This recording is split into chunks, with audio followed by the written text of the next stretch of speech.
All right, let's get our Facebook stuff going on here before it's time to start the show. We got the spinning wheels going 1 and 2. All right, welcome in, welcome in. It is Wednesday, the 24th, the day before the draft, and boy, we're excited for that. I am Nick Kendell, joined by Scott Kennedy, as always, for Broncos for the Breakfast. Scott, how you doing? You ready for hour number 2, switching from NFC East Coast to the mountain plains of the Mile High Huddle on the Mountain Time Zone? What's good? Yeah, let's just keep the conversation going. There's been some Broncos news since we were last on Monday, and now we are, how many hours away? About 11 plus 24, about 35 hours away from the NFL draft. It's coming fast, gentlemen, coming fast. Ladies and gentlemen, apologies. Yeah, of course. And before we get into the not important stuff, let's talk about the important stuff first, Scott. What was your initial reaction of the uniforms? I know that you and I are both men of high style and fashion. I introduced Broncos country to a new word, had some questions. I said, I wear Gorpcore. Everyone's like, Nick, what the hell is that? Gorpcore is your outdoor apparel branding. In the Pacific Northwest, Arc'teryx, Mountain Hardware. Gore-Tex? Gorp is another word for trail mix. Granola, raisins, peanuts. So Gorpcore, it's the nerdy, outdoor stuff. But anyway, I wasn't a big fan of the jerseys. They've grown on me a little bit. I think some of the combinations aren't great. I think they maybe did a little too much. The helmets are kind of chaos, but everything was redeemed when they released the retros. So I'm expecting 5 years from now, maybe going with the retros, but like that blue, the orange, it looked so good. I'm happy to have the retros.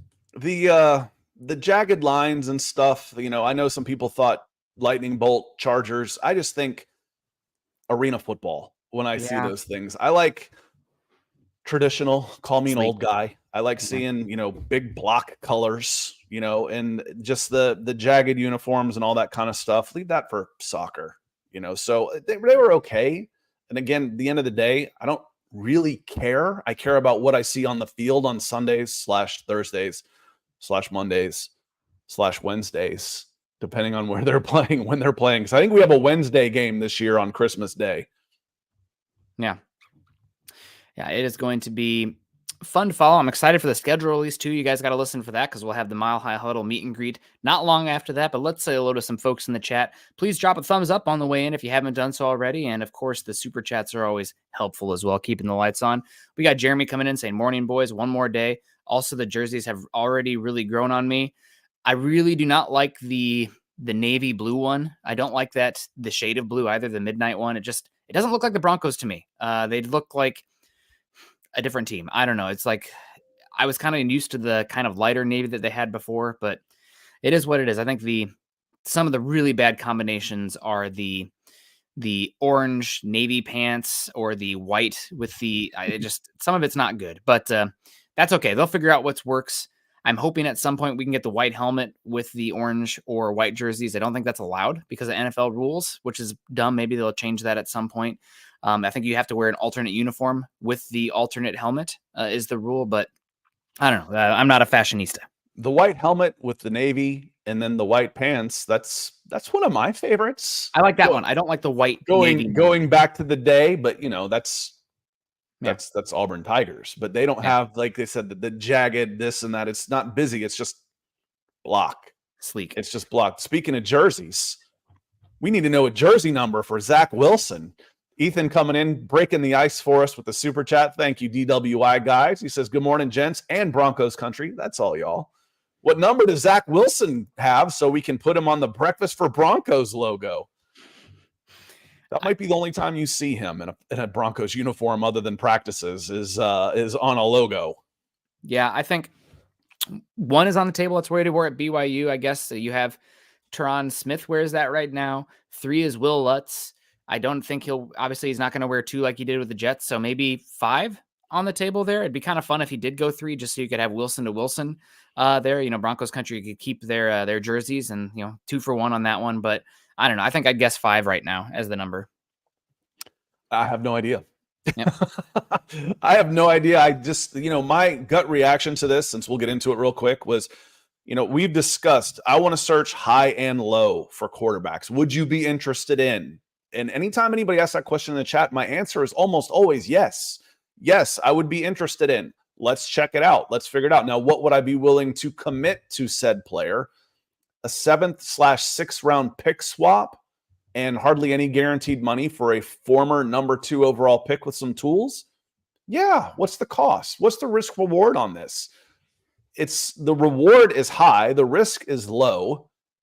I don't think he's coming in to really be thought of as a starting quarterback, but that said, he's only got one year left on his contract. So you're seeing what you've got, and if he's not any good, so be it. I don't think this has any effect on the draft tomorrow night, y'all. None. The only effect, I agree with you tomorrow night. The only effect I do think it has is that your odds of taking a day 3 flyer went down. That's the only impact I see. Right. Your first 100 picks, you're still hunting, but maybe you're not going to take a Devin Leary or a Michael Pratt day 3 because Zach Wilson is that equivalent of player now. And how often do day 3 picks hit at quarterback? Not often. Same kind of. I agree with that, Nick. I agree with that 100%, because we've said the Denver Broncos have to come out of this draft with a quarterback somehow, some way that you can think might be able to take a lottery pick, like you say, a scratch off ticket, and see if maybe he turns into something. Well, that's Zach Wilson. There's your 7th round pick right there. You spent your 7th round pick on Zach Wilson. Let's see what you got. Okay, that's fine. The person that should be worried about this is Ben DiNucci. Ben DiNucci is probably the odd man out on this. Yep. And I still think things are not 100% safe with Jarrett Stidham either. I know that we talked about it on Monday's show. I heard from multiple people that there was some talk and flirtation with Ryan Tannehill, and I think you might be able to sign Tannehill for pretty close to what Stidham's making now that there's so few chairs left, and you can save $5 million with only 2 dead moving on from Jarrett Stidham this year. And I know a year ago, Sean Payton talking a lot of Jarrett Stidham.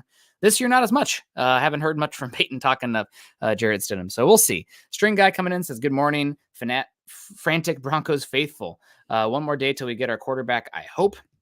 Yeah, we'll see. MJR comes in and says, trade back to around 20 and draft Bo Nix. Either way, you have to get Nix in the draft. I don't view it exactly the same. I know there's a lot of Knicks fans out there.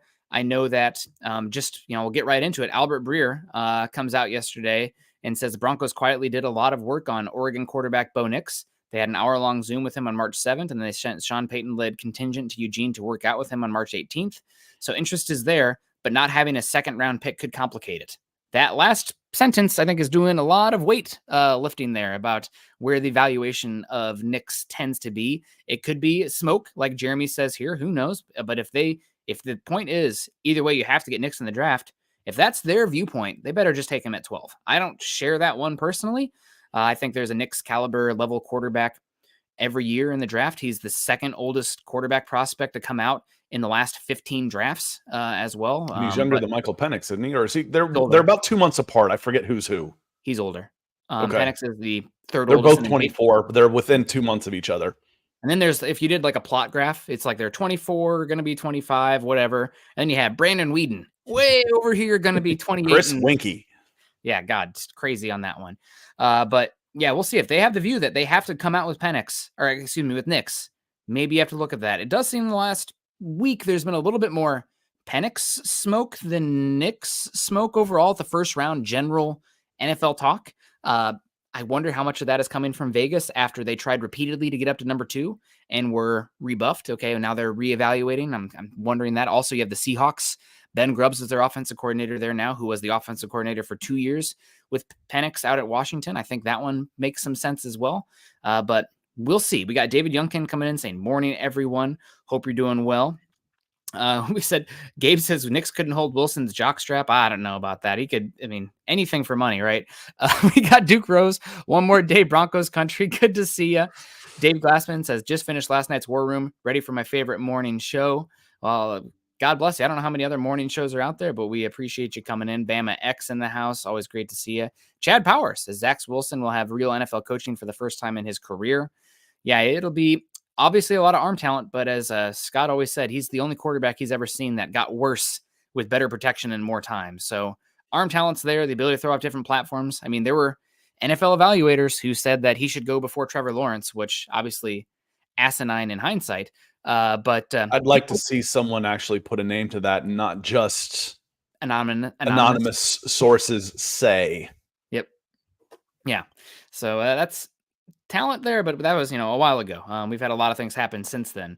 Troy Boer coming in, helping keep the lights on here, helping us make sure getting the diaper fund out here. I'm really happy, Scott. You didn't tell me that at some point they go from like a diaper every hour to a diaper every 4-5 hours. So I'm happy about that. But I don't remember. I had 2 kids in diapers and a 90-pound dog. By 8 a.m. I could have a really poopy day. So I tried to block all that out.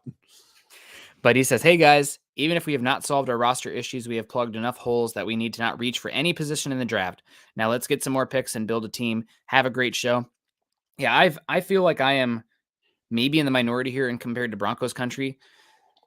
I look at this roster and where they're at right now and where they're picking in this draft cycle, and I don't feel the urgency that you have to take a quarterback with your first pick this draft. I know a lot of people, just to have something to believe in, want that quarterback. But for me, I look at the defensive line, I look at the pass catchers, I look at just how many or how few young trend improving players are on the roster right now on their, second, third year, their rookie contract.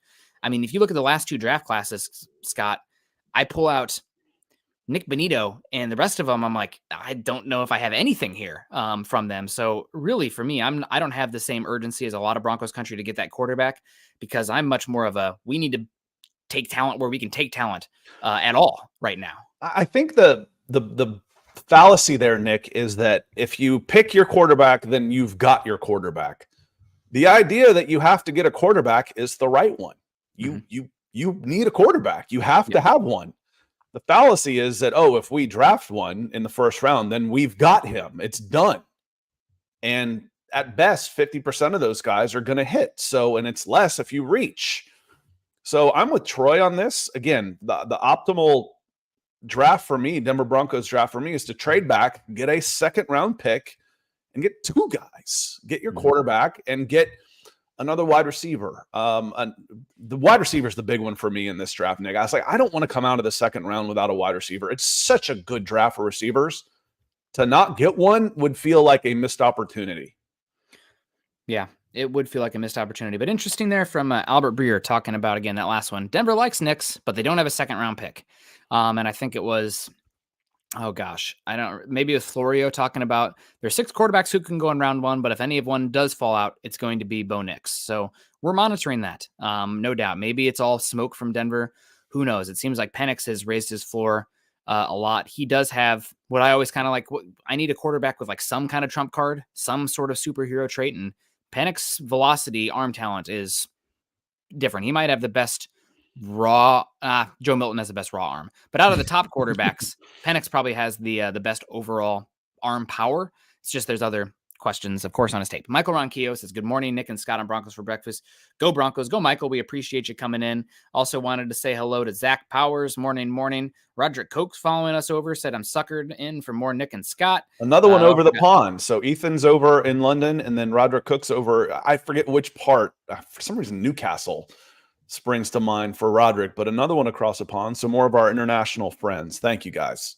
We got Austin too. This is a Falcon fan, but I love Scott and Nick too much to miss out. Yeah, we're going to be live doing a lot of stuff tomorrow, and I'll be hopping back and forth Falcons and Broncos. Won't be doing as much Saturday because busy with family stuff, and I can't do the 8-hour telethon with other responsibilities these days. But appreciate you, Austin. Dominique Armio's in here. Good morning. Michael Evans, always good to see you. Jess Kennedy coming in saying good morning, Nick and Scott. Keith also said, Nick already got the 77 throwbacks. I rock with the old school logo. It's definitely my favorite, the cleanest. I love the striped socks. I can't believe Damani Leach said they never even considered that.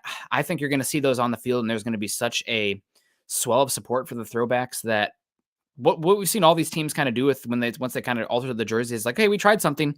Wow, the old ones really look better, and we have more support with that. 5 years later, we kind of go to something a little bit more. It's so annoying how they hype the throwbacks so much. It's like, we like them. Why not go to something we like?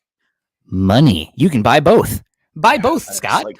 It's like, I see it happen all the time. It's like the week of the throwbacks. There's 50 social media posts about the throwbacks. Like, yeah, we like them. It'd be nice if those were actually our uniforms. Yeah, they're beautiful. I got this one at the team store back in like 2010, so still rocking it. We got Mike Edel coming in, saying, good morning, Nick and Scott. Thank God the draft is tomorrow, so sick with the speculation. You're going to miss mock drafts from us, Mike. I know you are. You guys are truly the A-team. Go Broncos. Well, thank you so much, we're Mike. Doing a mock draft on Friday morning. Oh, We're doing a day 2 mock draft on Friday morning. Yeah.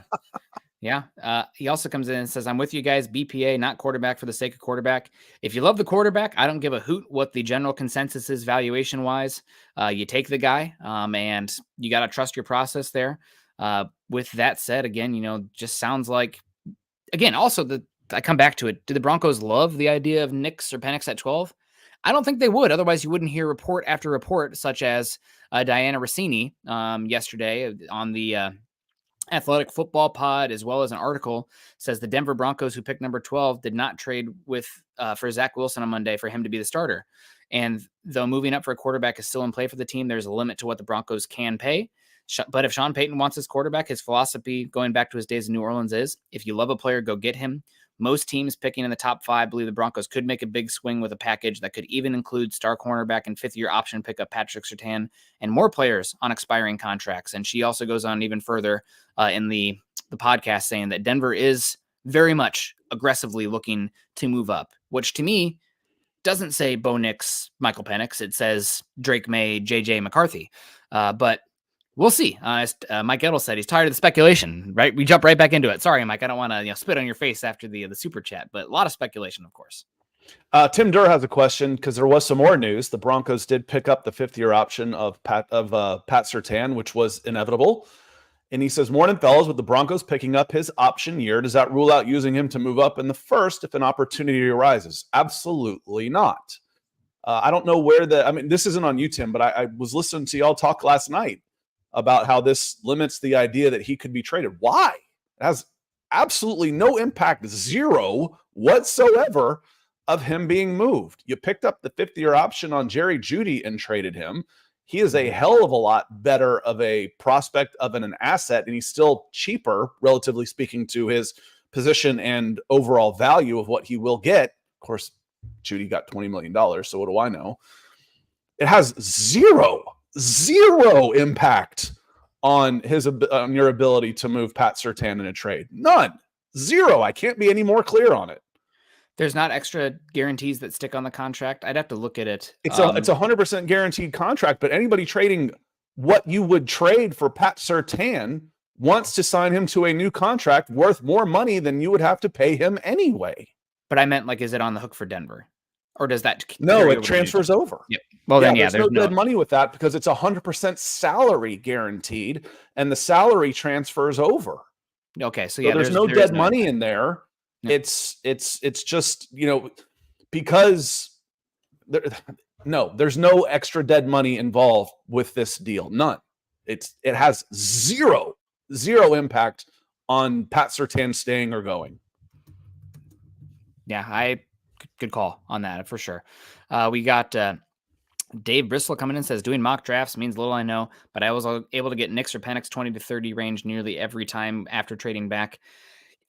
Yeah, it really, the thing is, when you're doing those mock drafts, you're using the same board over and over again, where I know you can turn up the randomness and whatnot, but teams are going to have very wildly different boards. Some teams are going to have Penix completely off their board because of the injury stuff. Some teams, have binary yes, no on the injury stuff. Some have a scale. So one team could have Penix as their number 2 quarterback in this class. Heck, who knows what the Raiders are going to do at 13? There's been a lot of Penix smoke there. Also, the Falcons, a lot of Penix smoke. So who knows? And some teams will have Nix graded day 3. I was listening to, it might have been the Ringer podcast yesterday. Some scouts don't understand the JJ McCarthy talk. He's like, this is a day 2 grade player. How in the heck is he getting top 5 buzz? But the quarterback desperation really drives things here. You never know. It's teams' boards are going to vary wildly, and we'll see who's right at the end of the day. Yeah, Dave, it's a cheat code. It'd be nice to be able to have, okay, everybody else has to draft off this board, and I get to see what it is. Mm-hmm. That would be great. It's not the case, and we say all the time, if you love the guy, you take the guy. If you have Bo Nix, Michael Penix, in a range that is suitable, let's say I've got a board. Nick talks about the horizontal board or buckets, where I've got 10 guys in this first bucket. These are top 10 picks, and I've got 15 guys in the next bucket. These are the next group of guys, and I'd be happy with any one of these 15. If your quarterback is in that bucket, you take him.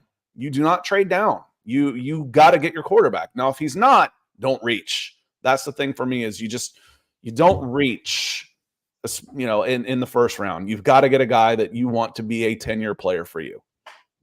Yeah. You need to hit. That's one big emphasis we've heard from the Broncos and the staff is that, they're looking for quarterback, no doubt, but above everything else, they need to find a difference maker. Ocean View, he has a question, and he says, could the Vikings draft Bo Nix if the Giants draft J.J. McCarthy? I don't think the Vikings would take him at 11. I think they're in play at 23, but I don't think they would reach at 11 for him for Bo Nix. Yeah. What I have heard, if you want to believe, so Scott, I think we were talking about this before, but there was that random Twitter account that came out called Pretty Ricky. That was somebody working for a league office or something under a fake name. And they were scooping everybody. They had 5 hits in a row before Schefter or Rappaport or Garoppolo or anybody tweeted anything.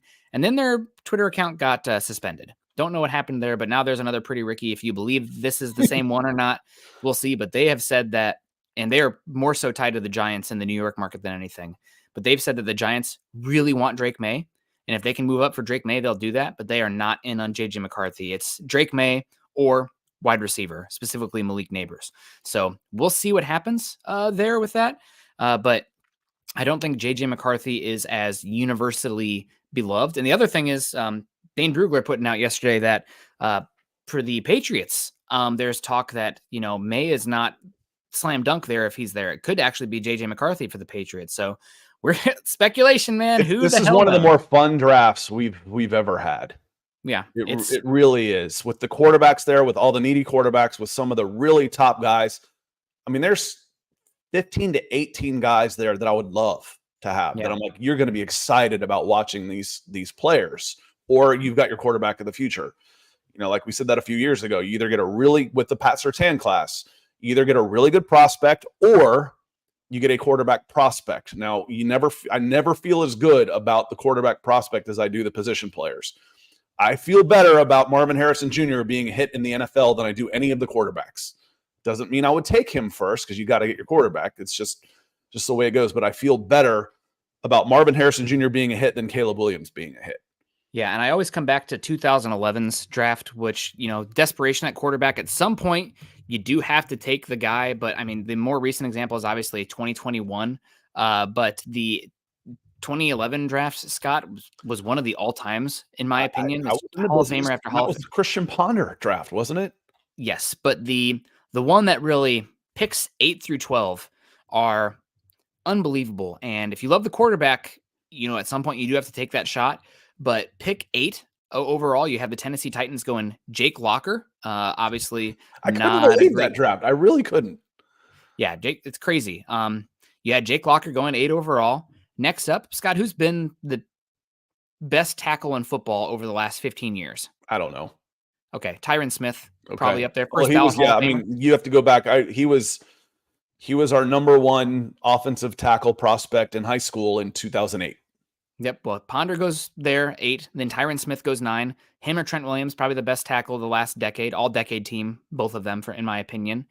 So do you think they'd rather take in the tackle there than the quarterback? I don't know. Hindsight, of course. Then you have 10 overall, Blaine Gabbert. You know who the next guy off the board was? Maybe the best. Who's number 1 in that draft, in that class? Cam Newton. Okay. That was a good pick. Yeah, that was a hit. Yeah, Cam was a hit. And then Denver took Von Miller. But number 11 overall, if not for Aaron Donald, this guy would be considered the best defensive player in the last decade. And he still, I think, has an argument for it, especially because his peak. But you had J.J. Watt come off the board next. So you had, and then after that, you had Christian Ponder. So obviously, at some point, you have to take the quarterback. I get that.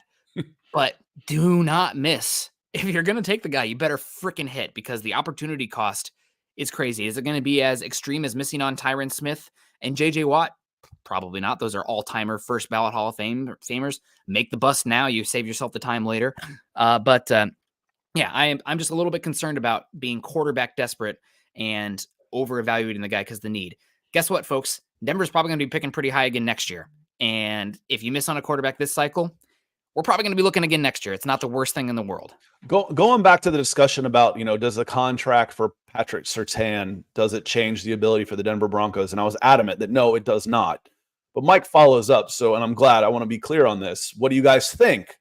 Are they going to trade Pat Surtain? I always hedge on the no deal because that's the easiest deal to make. It's hard to make a deal.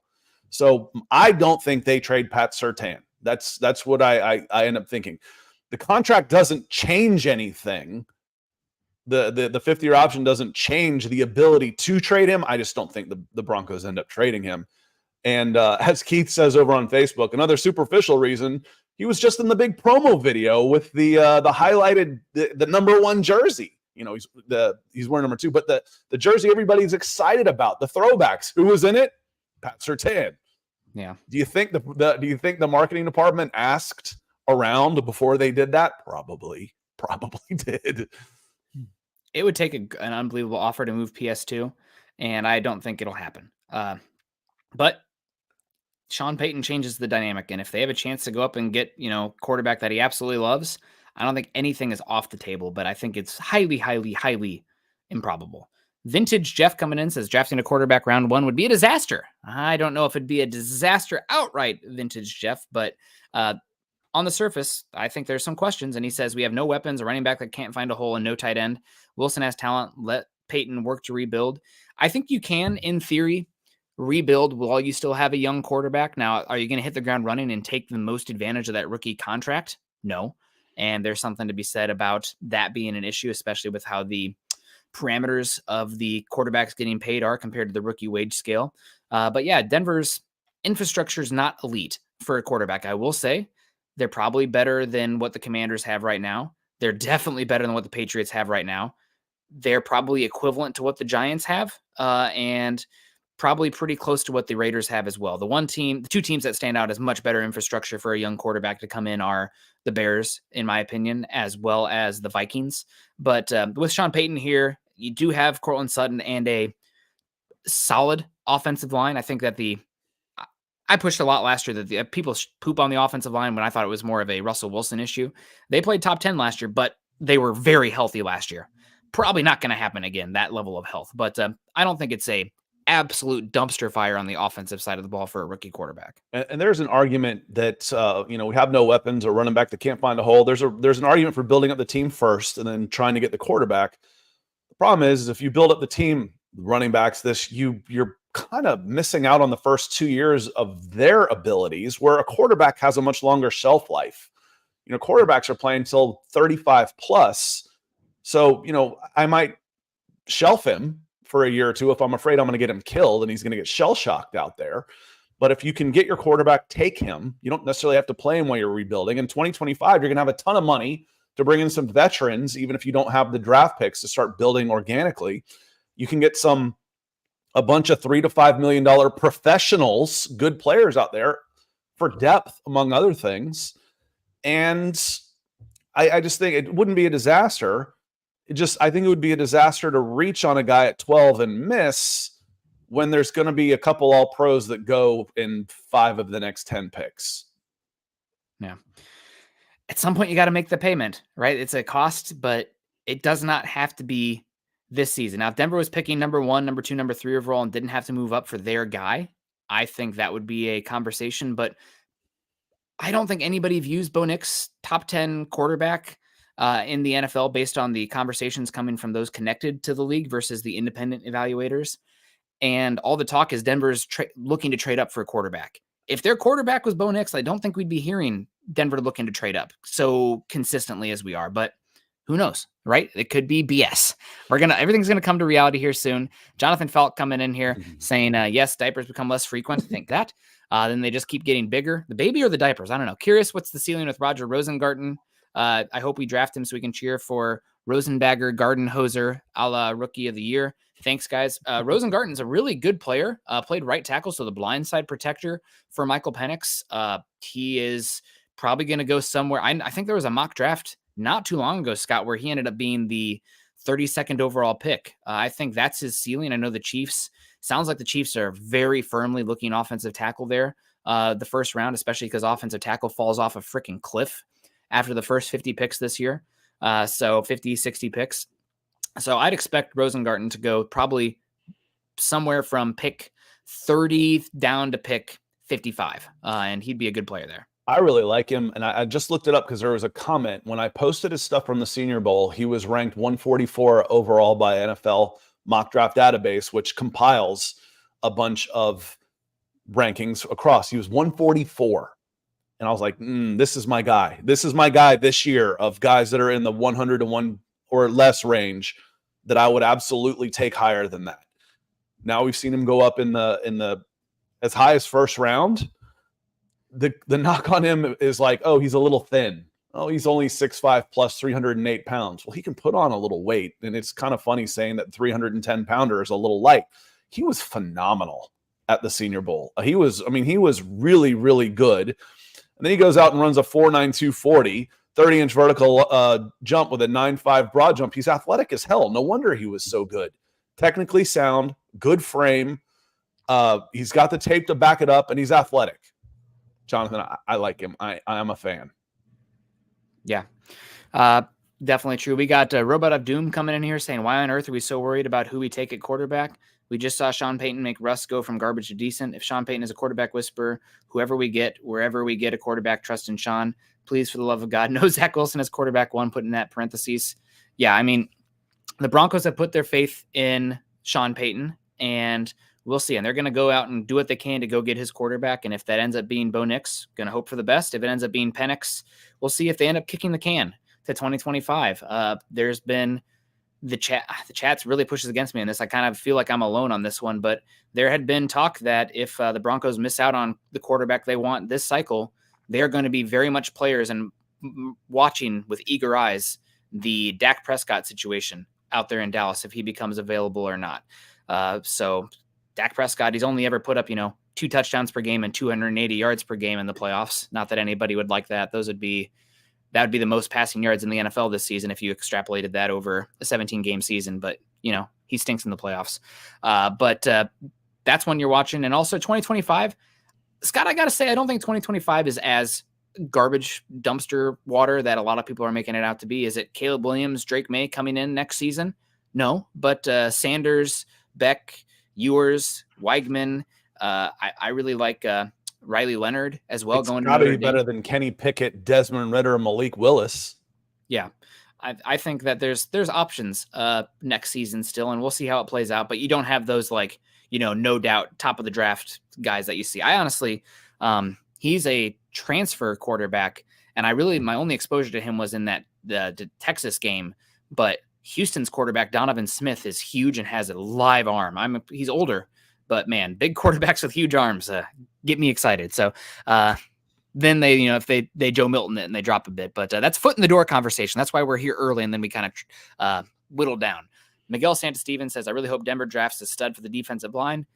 It's possible. I think that if you want a stud for the defensive line, you either got to take them at 12 or trade back and get yourself another top 60 pick. We were fortunate enough last night in the war room that Rook Orohiro fell to pick 76, and we ended up taking one of those day 2 defensive tackles that we can be excited about. But a lot of those guys are flying off the board round 2. Your Chris Jenkins, your Braden Fisks, your Rook Orohiros, of course, as well. They don't tend to make it to pick 76 overall. So we'll see what happens there. But yeah, Scott, I know you talked about it being a really great, fun, exciting draft. I'm with you. I just wish we had a little bit more star power on the defensive line in the top 100. But hey, it's not an all-time draft. I do think there are some guys that can do a job there that can help. Yeah. Does your team get better? Are they the studs? Does your team get better? Now, granted, the bar was low last year, but can these guys help you? You talk about Mekhi Wingo or Mason Smith at LSU. I like Justin Aboigbe. He's a 290-pound guy on the DL that can play inside, outside. Tyler Davis out of Clemson. Jordan Jefferson, high motor out of LSU. Kind of a tweener. Marcus Harris out of Auburn. Keith Randolph, a little bit of a tweener also out of Illinois. So I think there's some options there, and that you can get 290-pound plus guys that can come in and help you. I think it's still definitely possible. Are they long-term plus starters in the NFL? Maybe, maybe not. But can they come in and make your team better? Yes, I think they can. Yeah, without a doubt. The other name I want to toss out there for defensive line, I knew I was missing somebody, Michael Hall, who we ended up taking in the mock draft last time. But we'll see what happens there. So we talked about the Zach Wilson stuff, Scott. Broncos, we also talk about the 5th-year option for PS2 and how that doesn't really impact the trade stuff with him. So thanks for that. Did also want to talk about Broncos signing Levi Wallace to a 1-year contract. To me, Levi Wallace gives you the ability that you can punt on cornerback round 1, top 100 if you want to. Broncos, Mike, I think it was Mike Kliss has said for the last month or so that Denver's looking at cornerback, but it's more of a day 3 kind of option. I think that further solidifies this. You have a little bit more flexibility there at competition. Let's say Moss or Mathis takes a step forward and Wallace is cut. That's fantastic. But now you're not desperate at that boundary cornerback spot. So it gives you versatility. Like, let's say there's been some talk of maybe Moss moving to safety to compete with PJ Locke out there. I mean, you have options now in the secondary that don't make you really pinned on taking a defensive back early. Yeah, and as the phrase we like to use, one of those catchphrases, is it raises the floor. Yep. Fabian Moreau was okay last year, did a decent job. Wallace is better. Wallace is better than that. Now you hope that Mathis can rebound from an off year. You hope that Riley Moss can be the guy you drafted him to be, and then Wallace is kind of irrelevant. He's just a 4th or 5th at best cornerback. But again, I mentioned, can you get better? How do you improve your team? You can't have a all-pro at every position. Can I get better on the defensive line with one of these guys in the 5th, 6th, or 7th round? Yeah, I think you can. Does Levi Wallace make your team better over Fabian Moreau? Is he an upgrade? Yes, I believe he is. Does that stop you from taking a cornerback high if you absolutely love him? No, it doesn't. This is probably a 1-year deal. Veteran guy, stopgap. And I don't think cornerback is particularly likely in the 1st round anyway, but I don't think this changes anything, honestly. Yeah, because again, I didn't think it was likely to begin with. Yeah. There's a depth guy. There have been a lot of mocks with the Broncos taking cornerback at 12. I think it's more just like Denver could, in theory, go so many directions because the roster is so issued with talent right now. But cornerback is down the list for me at a number of spots. But I mean, I've said it on here. Go ahead, Scott. So, and that's just where it fits in this draft. We've had these mocks where I cannot believe they took Quinyon Mitchell at 12. Well, there were no trades, and the next 6 picks were either a cornerback or offensive tackle. So it made sense. This was best prospect available, and it does fit a need. I don't think it's highly likely. I think if that's what you're looking at, you probably trade back. Yeah, I think it's possible for sure. So I think it's about time we get into the mock draft simulator here, Scott. We started a little late today, but we're going to be live. Also, just a programming note. It'll be, what are we doing Friday, Scott? Are we doing what Friday morning? I will be live on my channel. You can join me if you want to, but on my channel is youtube.com/Scott Kennedy. I will be going live on those. So Broncos fans, if you want a reaction, you want to ask questions about the Broncos, you can come over to our channel. We're not doing a Broncos for breakfast on Friday though. But we'll be talking draft in general. So if you want to hang out with some reaction there, I'll be joining you too. I luckily have a little bit of support here this week with the mother-in-law in town. But yeah, Scott, would you, I know that I think I've deserved to have the controllers taken away given my history of the yo-yoing on the board. So we have time in this one. Let's play it out, and we'll use the PFF simulator, and we'll do 7-round mock for the Broncos. We obviously had the war room one yesterday. We ended up going defensive line, but there's going to be a lot of options for the Broncos at 12. Also, while you're getting that up and running, there has been a lot of talk that the Rams and the Eagles are 2 teams to keep an eye on for the Broncos in a potential trade back scenario. The Eagles are looking to maybe move up for cornerback. Rams maybe looking to move up for offensive tackle. So pick 19 and 22. Keep an eye out for them. There also has been some talk about the Lions and the Bills as well, but just wanted to toss out that some trade talk stuff is possible, and 19 and 22 seem to be the ones to keep your eyes on. I'm ready if you're ready. 7 rounds. We're doing pure public. Randomness looks good. Let me slow it down just a tick. Let's do medium. Still goes pretty fast medium there. Because maybe we want to trade up. Can you move it down one more? The speed?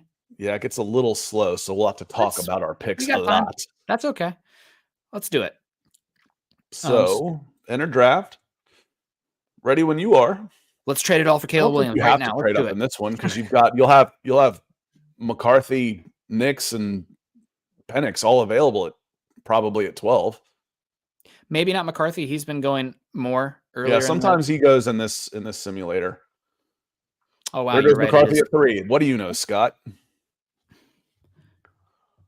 All right, so going up and looking, it went Caleb Williams, Jaden Daniels, J.J. McCarthy, Marvin Harrison Jr., Malik Neighbors, Drake May, Roma Dunze. And then the Falcons went offensive tackle, Joe Alt at 8, Brock Bowers at 9. To the Bears, Dallas Turner at 10, Byron Murphy at 11 to the Vikings. That puts the Broncos on the clock, and they have one trade, and that's with 15 with the Colts. Well, let's look at the board here first. I am probably eager to trade back, but this is one where it really did not work out very well for the Broncos. In my opinion, probably the highest guy on my board in this situation would be Troy Fontenot from the offensive lineman from Washington. After that, it would be Kenyon Mitchell as well. I would not have any issue with Fontenot being the pick for Denver here. He can play all 5 spots, and Denver doesn't have an obvious hole on the offensive line besides center, but after the season, they can move on from Mike McGlinchey. After the season, Garrett Bowles, a free agent. After the season, they can move on from Ben Powers. They feel good short term on the offensive line, but as far as building blocks on the offensive line, it's Quinn Miners and nothing else. So I'm not against taking advantage of an offensive line class here. That being said, the trade back with the Colts is probably the direction I'm looking here. So 15 for 12. I think probably you have to give up. Ooh. Well, let's try. Okay, cool. There we go. So for those of y'all wondering, I made the trade with the Indianapolis Colts. I traded a future. I traded like a 5th rounder and got back a 2nd and a future. Again, I don't need the picks next year. I'm Sean Payton this year. If it doesn't work, I'm fired anyway. So I traded away a future and a 5th to move back from 12 to 15 and got a 2nd rounder that I covet out of it. And they took Olufushanu out of 12, which leaves your offensive tackle still there if you wanted your offensive tackle. Or again, you can go edge, you can go corner, either spot. I'd probably rather go edge or corner. I think it is a more immediate need for this team without necessarily changing the best prospect available matrix too much. Yeah, and I did also want to toss out Brian Thomas Jr. going there at pick 14. He's somebody I think is going to go earlier than people think. But I'm right now, the way the board is set, Scott, I think that I'm looking at Leatu Latu, but I still have another trade there. And I would not be shocked to see Denver trade down many times. So here's the Eagles. Perfect. This is a team that I actually think is pretty feasible for Denver to trade back with. So let's see if they'll give us a. And I want my late round pick back. Can you make it a future one so we don't have to make as many this round? Give us a 5th next year.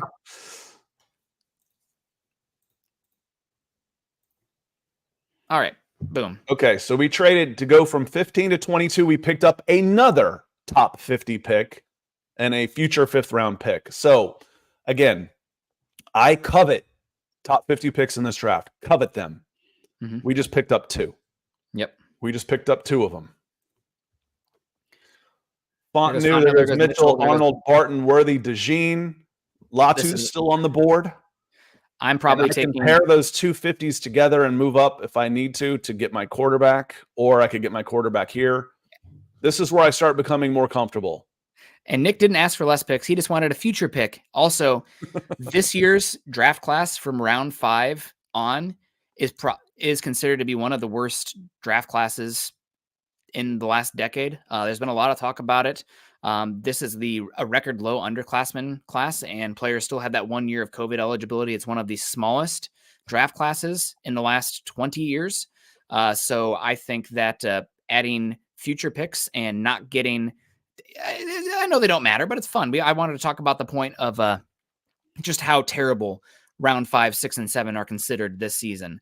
So I am not about trying to trade back and get a bunch of round 5, 6, and 7 picks, because those are going to be very, very low in value this season.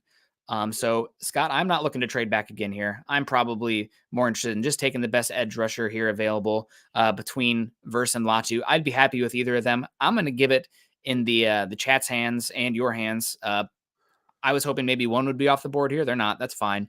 And that'd make the decision for us. Versus more 3-down ability. Latu is more pass rush ability. What matters more to you? Latu, if the medicals are clean, you probably slightly lean Latu, but I'd be okay. I'd be super happy with either. Goodness. As bad as the Broncos are in stopping the run, I might go Jared Verse here. Okay. And then try and scheme pass rushers with speed with Benito, Browning, and now I've got 4. What I don't have is a big edge to stop the run. All right. Well, I have no issue with that. You have a little bit more ups or higher floor with Verse as well because the injury stuff. Yeah, I think Verse is a better fit right now. If he's still there, I don't expect him to be there. I don't expect either of those guys to be there at 22. Yeah. But I'd be happy with either one of them, and I wouldn't. This isn't one of those where we're going to go to war in the war room over either one of these guys. I'm okay with either one of them. All right. Well, I think Latu's probably more likely because of the George Payton connection, but let's go Verse here. I don't think you get out of this pick on draft day without taking Bo Nix. I do, because you have a bunch of picks now you can trade up, and there's still Penix and Nix available. So do you wait until you see either one of them go, and then you take the other one? Probably. All right. So we're going to go Verse or Latu? I asked you. I think it's pretty split in the chat as well. So we went Latu yesterday on the round table. Let's go Verse. I just think Verse, you really struggled stopping the run, and if you can't stop the run, you can't play defense. He's a better run defender than Latu, and he's a better run defender than any of the edges you've got. Yeah, I'm happy with either at this range. I think that's a good pick. Versus a little bit more stiff, I guess, is the move there, but he can really, raise the floor of the entire unit, and I'd be very happy with him. On the clock, Nix is still there. I'm taking Nix at 46. Let's do it. Yep. And as Albert Breer said again, Denver did a lot of work with Nix, but they really, Brad McConkey's still on the board at 32. There's my freaking receiver. Remember me saying, y'all, I'll say it again. I'll say it 100 times. I do not want to come out of this draft. I want a receiver in the second round. This is one that could go in the first. Yeah, let's scroll down. Brad McConkey would be a square peg, square hole kind of guy. Round peg, round hole kind of guy for what you need. Roman Wilson, Ricky Pearsall. There's my receivers, dude. I want a receiver. Who do you want? I'm happy with either Pearsall or McConkey or Pearsall on this one. I probably go with McConkey, but the big thing with McConkey is that he's had a good amount of injuries as well. So I'm okay with Pearsall. I like them both. So I feel like we've never. I want a receiver. I'd be happy with McConkey. Here's me saying, here's the guys I want. Here's my board. Pick one of these guys, coach. You've got McConkey, Roman Wilson, Ricky Pearsall. Let's go with McConkey. I feel like we've done Pearsall before a few times. And McConkey, I think, is just, he tested extremely well. His physical profile matches up with Garrett Wilson almost exactly. It's actually pretty crazy. So I'm pretty happy with that pick. There's a lot of picks left. We've made a lot of trades. Yep. There's your cornerback, Andrew Phillips. You got an offensive tackle for the future and Blake Fisher.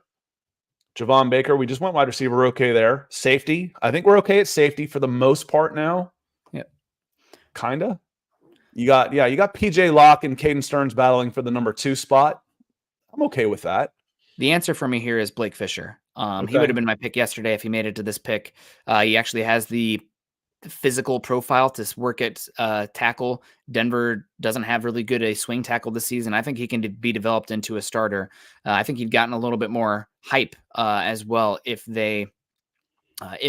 it wasn't for Joe Alt. So I'm really happy with Blake Fisher. I know the Broncos sent Streif out there to South Bend, and he worked with he was honestly, it looked like he was leading a lot of the drills and stuff out there with the offensive linemen. He had a fun drill where all the offensive linemen were holding their arms together. And then you saw Streif, who's a mountain of a man, come and just, wrangle them, hold their arm, kind of showing their balance and core strength there. So I like that one a lot for the Broncos. I think Fisher would be a heck of a get there. I'm going to go Theo Johnson here with the next pick, and then you can take the next one. Theo Johnson, traits monster at tight end. You could use another receiving threat at tight end. He is one. Yeah, without a doubt. So we're looking at the board here. We've already taken a bunch of guys. I love Malik Mustafa. We'll take him here. One of the best tacklers in this class. I could double up on wide receiver and trade Cortland Sutton. You could. Absolutely. There was a question last night. If his name wasn't McCaffrey, would you be interested in him still? Yes, I would. He tested great. He's got great hands. Yep. In the fifth, what are we in the 5th round? Abso-friggin-lutely, I'd be interested in Luke McCaffrey in the 5th round. Now we can double up. Cortland Sutton could be on the move. And I'm not exactly blessed with depth at wide receiver anyway. Bringing 2 in, pretty good chance I end up with 1 at least. I do like Cornelius Johnson too. One of the best blockers in this class, a good athlete. DJ James makes some sense here. My big corners right here, DJ James and Cam Hart also. Yep, I like them a lot. Can we keep scrolling down? I mentioned Tyler Davis is one of those 300-pounders that you could help. Could help the team. Mean, I really wish that we could sneak Tyrone Tracy here. I don't think he's probably gone, but man, he would be so fun as a Make joker. Your pick. We're running out of time. Okay. We're on the clock. Goes fast on day 3. Scroll up. You know what? We haven't done it before. I think he's a good athlete. I want to take the physical guy. We haven't done this one yet. I think let's go Cornelius Johnson. Maybe I'm biased because listening to Gus Johnson, the announcer, yell Cornelius Johnson at the top of his lungs when Michigan plays is just burned into my brain. But we went McCaffrey last night. I wanted to switch it up a little bit, and I wanted to give Cornelius Johnson a shout out. Somebody that I think if he'd have gone to a more high profile passing more volume passing program team, that he might have done a little bit more. He's so athletically gifted and physical that we're talking 5th round here. Worst case, he is going to be a really good 4th, 5th wide receiver for you who's going to be a special teams demon. But I think the physicality is somebody that the physical profile is something that I'm worth betting on this late. I can go Gabe Hall. Now I talked about this is a time you can get some 300-pounders that can help you. I like Christian Boyd. We haven't gone defensive DL and let's see, who was I looking at? Gabe Hall's okay, but I don't know much about Boyd. If he's better, then he's better. Probably Gabe Hall. Honestly, okay. He's a little bit more. His height is a detriment a lot of times for anchoring, but that will come with age as he gets bigger and as he gets stronger, as he grows older. That will be better for him. Yeah, let's go with Hall. Right now, I'd put him on the outside. I'd put him outside and make him work inside. Yeah, and I wanted to get back to the athletic profile real quick of Cornelius Johnson. 6'3", 215 pounds, 37.5 vertical, 85th percentile, broad of 10 foot 7 inch, 90th percentile, and then ran a 4.4 40, 88th percentile, 10-yard split of 155, 83rd percentile. In that frame, he ends up with a Ross score of 9.91. Now, obviously, Ross doesn't always perfectly translate to wide receivers because it is a skill position, but I like that one a lot, and he's somebody who interests me. All the guys I liked, actually, I don't mind Brevin Spanford, actually. Can we see the quarterbacks? No. Okay, maybe. I actually, I know we just talked about Zach Wilson earlier, but I want to make a shout here. Somebody that I feel like when I watch him, and maybe it's the North Carolina State tape that sticks out in my head. We got Zach Wilson and Bo Nix now, too. Oh, we took Bo Nix. Yeah, we got Bo Nix. You're right. I just wanted to give a shout to Devin Leary. I think that he's a better quarterback than the consensus is here. He had a bad year. I'm just going to go ahead and let's move this along and be done with it. Most of the guys that I like that were way underranked are now gone. They've adjusted the board. So I'm going to go top skill position player that is still on the board. Cornerback, special teams. So that's where I'm going here. When I'm looking at kickers, centers, and linemen, if they don't hit, they don't do anything. I can at least get a special teams guy if I go with a cornerback with my 256th pick. Was that Mr. Irrelevant too? I don't know. I don't think that was last. It was pretty close. Okay, it looked like there was nothing else after that. Jared Verse, they probably would have wanted us to take Latu, which I get, but we ended up getting an edge in Verse. We had 2 top 50 picks. We got Bo Nix, Ladd McConkey. We got Blake Fisher, Theo Johnson, safety, wide receiver, DL, corner. Hit a lot of needs on here, including wide receiver, swing tackle, quarterback, and edge. This would be about, I mean, again, we're biased because we did it, but if we go in and you ask, what would your ideal draft look like? This is it. I can trade down, still get my quarterback, get a couple of second-round picks, and get one of those really good wide receivers out of it. And this worked out better than I would have ever expected because we got 2 second-round picks out of it. But I'd sing the praises of George and Sean Payton on Monday if this were to come to fruition. Yeah, really the only thing we did not do great on is adding difference maker defensive line talent in that day 2 range. I know Zach Powers was asking for that, but walking out with McConkey and Fisher, it's hard for me to beat. You got your quarterback and a possible first round wide receiver in the slot. You need receivers. You need pass catchers on this. You're going in with Sutton, Mims, and Patrick, and cast-offs. Unfortunately, no linebacker. Ethan, apologies. We're fired. You're fired. You should have gotten a linebacker. No super chat out closing closing the show without a linebacker. Those are the rules. But guys, thank you so much. That's gonna be our last mock draft simulator before the Broncos actually have a first round pick, unless they trade out of the first round entirely. Who knows? But yeah, it is a questionable thing. And Zach says we do not need wide receiver more than defensive tackle. Our defensive line is terrible. They need good players. And if they rank the wide receiver higher than the defensive tackle, they should take the wide receiver. I'm a defensive line. Scott and I both are defensive line over everything, guys. I think the guys available in the second round, the wide receivers are considerably better than the defensive linemen. That's where that one goes, Zach. I agree with you. We're trenches. Broncos for breakfast is trenches, trenches, trenches. The depth in this class is wide receiver. It's just... And again, to get as much as you're paying, when Jerry Jeudy's getting $20 million and I can get Ladd McConkey or Ricky Pearsall or one of those guys in the second and pay him 2 to 3, and it's still a pretty darn big wide receiver. And I can go to free agency and spend $3 or $4 million on guys that can do a job on the defensive line that can help this team. You're not going to be able to do the same at wide receiver. So I'm a trenches guy. The depth in this class, especially on day 2, is wide receiver. Yeah. Yep. All right. Well, fun show. We're going to see what happens. Denver is still aggressively trying to move up, and sounds like Giants, Broncos, Vikings, potentially Raiders, potentially Seahawks also looking to move up. Draft seems like it's going to start at 3 with the Patriots deciding between J.J. McCarthy and Drake May. But we'll see. I know the Vegas odds for Jaden Daniels have gone down a lot as far as Jaden Daniels going number 2 overall, but you never know. Last year we had a lot of debates up until the pick was actually in if it was going to be CJ Stroud or not at pick number 2. I mean, heck, I think we were talking last year that sounds like at number 2 overall, the Texans might just end up taking Will Anderson. They end up getting the quarterback and trading up for Will Anderson, but who knows? Well, the odds-on favorite, I think, for the number 2 pick was Will Levis. Yep. He went, 33, 32? Yep. I think so. It was like the first pick of the second round, and I think Miami lost their first round pick. I think the first pick in the second round was Joey Porter Jr., and then he might have been the very next pick. But anyway, we'll see what happens. We got Michael Ronquillo coming in saying, great show today, Nick and Scott on Broncos for breakfast. Well, appreciate you, Michael. Yeah, you're right. Will Levis was 33.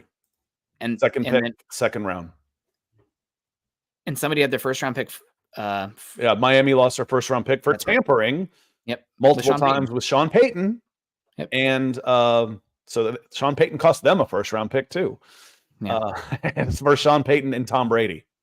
Yeah, absolutely. Well, thank you so much for coming in, Michael. Thank you for all the super chats.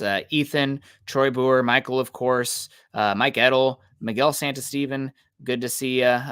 Dave Bristol, also very fun. Ocean View, Vintage Jeff, Jonathan Falk, of course, as well. Appreciate all you guys coming in and joining us today. Make sure you're following Scott and I on Twitter. Scott is at Scout Kennedy. I am at Nick Kendell, MHH. Also follow us at Mile High Huddle. If you haven't done so yet, join us at facebook.com/Mile High Huddle and facebook.com/Mile High Huddle pod. If you're listening after the fact, or you follow us on iTunes or anything like that, or you have an iTunes, find Mile High Huddle, Huddle Up podcast, leave us a 5-star review. Helps us a lot. I know a lot of people, myself included, a lot of walkers, out there can't join us live this time of day, but listen after the fact. I get a lot of comments. I can never catch you live, but we listen later. Well, help us a lot. Find us on Spotify, find us on iTunes, leave us a 5-star review. It helps us a lot. We'd appreciate that. Also follow us, subscribe to us on YouTube, like this show. I see we can get more likes in here. We got way more eyeballs than reactions right now. So hit a thumbs up on the way out. That help us a lot. And sharing your social media platforms. Next time you see Scott and I will be on the Falcons show as we lead up to the Falcons show, the Falcons pick Thursday night, assuming they don't trade back. But we'll see what happens. And any final thoughts? This is our chance to put something out there, Scott. No final thoughts on here. Just this is true. This isn't true. There are no truths yet. There is no, this team is eyeballing this guy. This team is there's no truths yet.